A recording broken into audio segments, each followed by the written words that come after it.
Hi, I'm Dave, and this is Dave's Weird Project. In this episode, I'm going to be showing you how I built a second paint rack.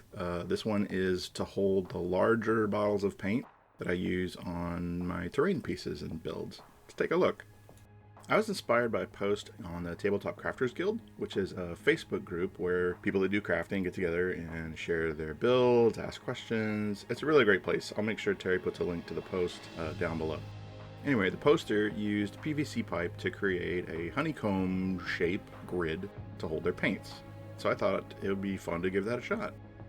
I started out trying tacky glue just to keep them together because it bonds fairly quickly and it's generally kind of strong, but I took the clamps off and does not really hold together. I wasn't really expecting it to. I didn't think the tacky glue was going to do good. The plastic is really smooth and there's not a lot for it to grab onto.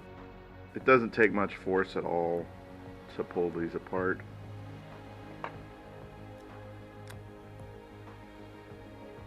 You know, I don't think the force I just applied would crack an egg.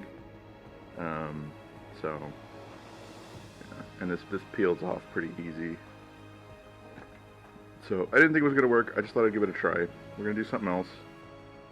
So, new solution. I've worked with PVC before when I made a backyard trebuchet out of it. Maybe I'll show that sometime. It's kind of a mess right now. But anyway, and one way to get PVC to stick together is this PVC cement. You prime the surfaces you're going to stick together with this purple stuff and then apply the cement while that's still wet and then stick them together. I use some clamps also to help keep it in place, but honestly this stuff cures fairly quickly. The clamps may not be necessary, except in spots that we're going to see in a second. Now, a word of caution, these chemicals they have very powerful fumes, so I highly recommend doing this outside. A vent hood inside may work, but for me it's just safer to do it outside. Also, if you have access to a respirator, that may help as well. These are not to be taken lightly. Also, a slightly less dire warning, that purple stuff will stain anything.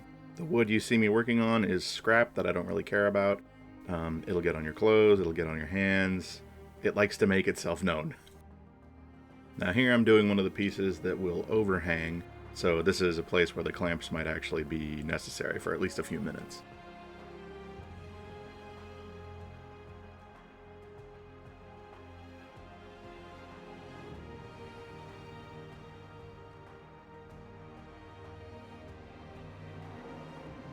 And here's all the pieces together. I went for 28 cells, 6, 5, 6, 5, 6. And I'm going to have it stand vertically so that the parallel straight lines are going up and down. I hit each piece with my Dremel and a sanding bit to go around the edges on both ends and bevel them and also just rough up the ends to make it so that gluing it to some other surface would work a little better. Unfortunately, the footage for that, I don't know what happened to it. And then from here out, I did things in kind of a goofy order. First, I spray painted it all black while sitting on a piece of cardboard that at first I was just using as a way to catch the overspray, but then I decided would be a good backing because you need some kind of backing so the paints don't just fall out. So then I put white glue on the unpainted side of each cell and glued it to that cardboard.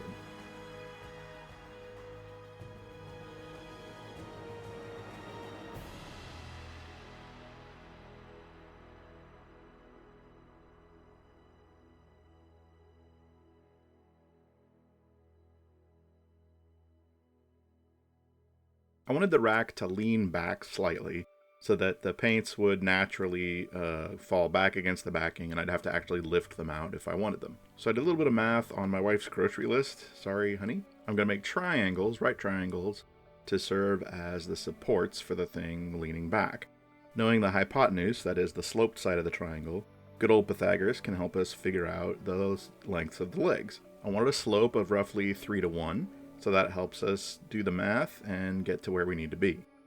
Now, I know I could have just held the rack up to the foam here and just kind of eyeballed it, figured out the slope I wanted, but I like math, I'm kind of a nerd, and I also want to show my kids that sometimes you can do fun things with geometry.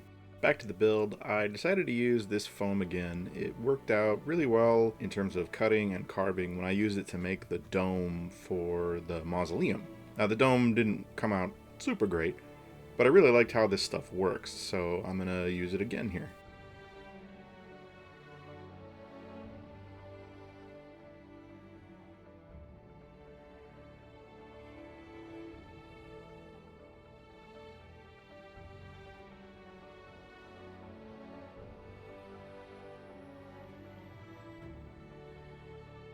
I want some support underneath the rack. I probably could have planned this out so that I cut it all as one solid piece, but I didn't. So I had to make some little, I guess you might call them feet, that are going to stick off the front bottom of each support.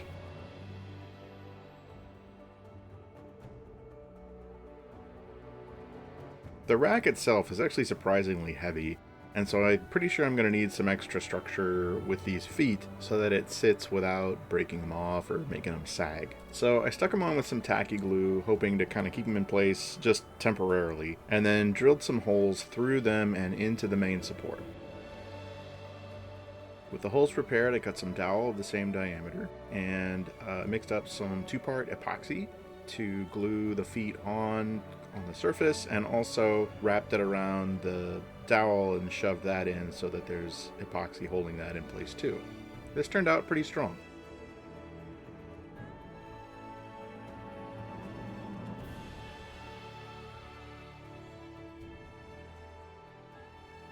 These held up well when I tried the rack on them, but the side-to-side motion was a little undesirable. So I created a back that would go between the two supports, and I would also drill holes in that and add dowels to support that too.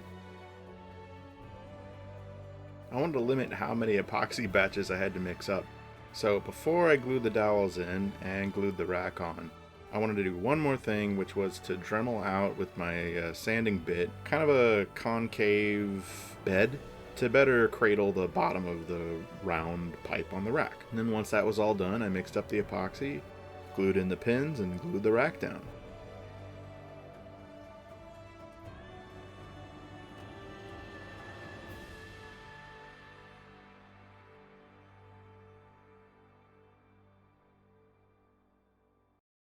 This is the construction all finished up, ready to do whatever. I could stop here and just put paints in it, but I wanted to kind of paint it up, give it some color. I settled on a blue gradient, going from a very light sort of teal aqua color and heading all the way down into actually like purple or indigo or whatever that's called. At the bottom it's actually just purple mixed with black. I had fun playing around with this, messed around with wet blending a little bit, and just kind of, went to town on it. Didn't do anything super specific, just kind of tried to have some fun and make a nice gradient.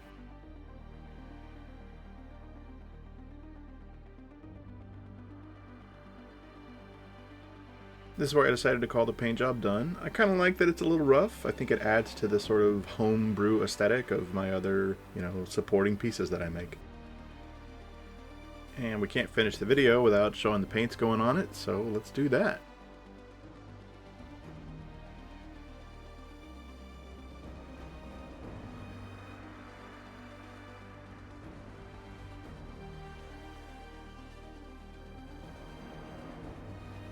And look at that, it holds bottles of paint, just the way I wanted it to. Pretty happy with this. There we go, it's all done, and at the end of it, I'm really pretty happy with it. I had a little bit of a wall in the middle, just trying to figure out kind of how I was going to support it. That thing with the foam triangles took me a while to come up with.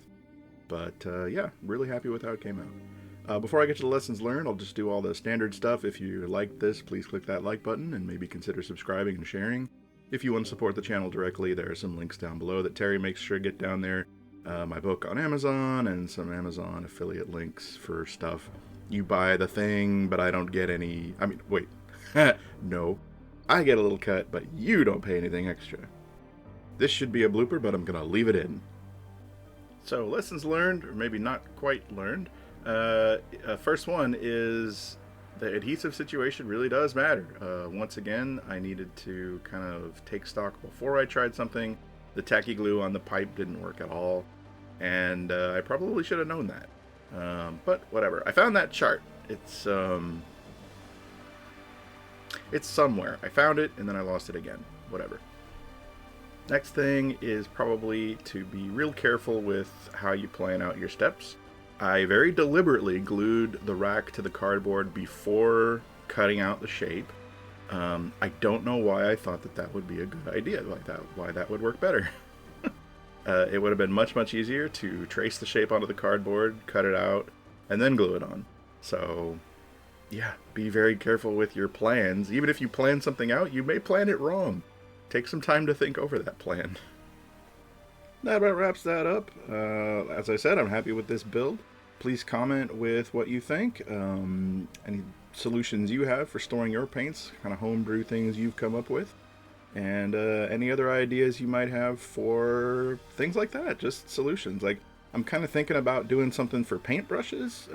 Maybe using that foam so that the brush can kind of clip into it while hanging with the bristles down. I've heard that that's a better way to store them so that the moisture naturally flows down and not up into the ferrule metal thingy that holds the bristles. Anyway, so yeah, I'd like to hear your ideas that you've put together for practical items to help your hobby. And yeah, until next time, take care, everybody.